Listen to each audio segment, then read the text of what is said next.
It is time now for our GMA September Book Club pick. It's the Book of Lost Hours, Hayley Gelfuso's debut novel. Oh my gosh, congratulations. Welcome. Welcome to GMA. You know, I was reading this, and one of the things that struck me, it says it's a magnificent feat of imagination.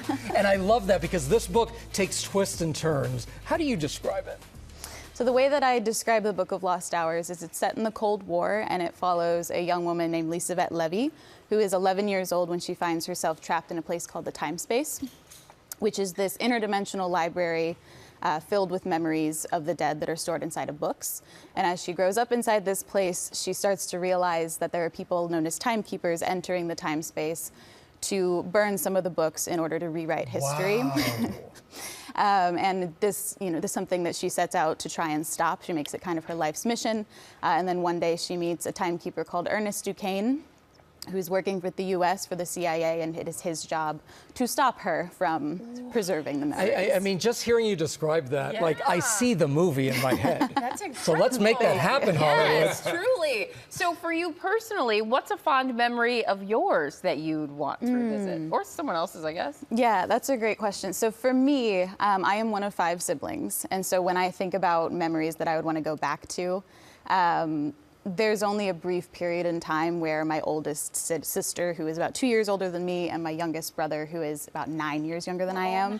We're all in the house together. Wow. Yeah, and so I think I would go back to that time when we were all, young, all still at home together, because it was only, I think, a 6-year window when we were all there. So that would be really cool. I love that. And I understand one of the main characters was named after your grandfather? Yes, it was. Yeah, I named him after my grandfather, Ernest. It was partially to honor his memory because he passed away in 2019 when I was about 18 or 19 years old. But it also just was a testament to what I think that the time space was really meant for, what this library of memories was really meant for, which is a way for us to revisit the people who we've lost.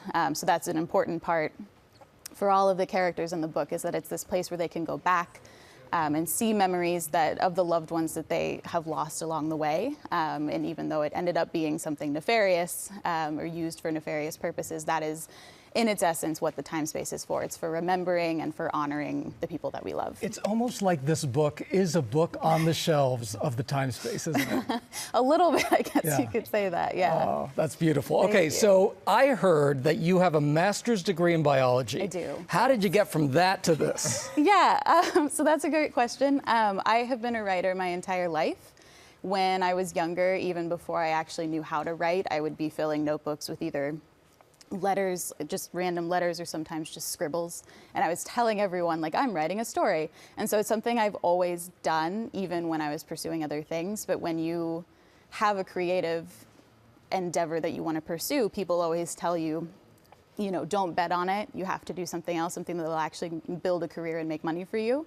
And I got really lucky in that, this has become a reality for me. But biology and, the environment and the natural world is sort of my other passion. And so this is something I think I would always be doing, even if, that hadn't been a reality for me. Amazing. So what would you tell other new authors who are working on this or wanting to set out on this about the process?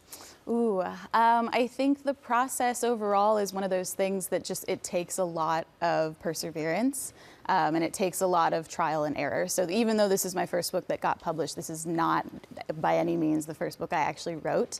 And all of that practice ultimately has made the experience something really special, and it worked out in this case. So I think I would just tell them, keep writing, keep pursuing the ideas that you have, even if they seem a little bit crazy, and just keep persevering. Hayley, it is not a such crazy pleasure. idea. This is not, I'm GMA sorry, Book Club pick. right for her debut, right at the beginning. And we are glad to be here right at the beginning with you. Thank you so I much. appreciate it. The Book of Lost Hours is available right now. Hayley Gelfuso, thank you so much. Thanks again. Thank you.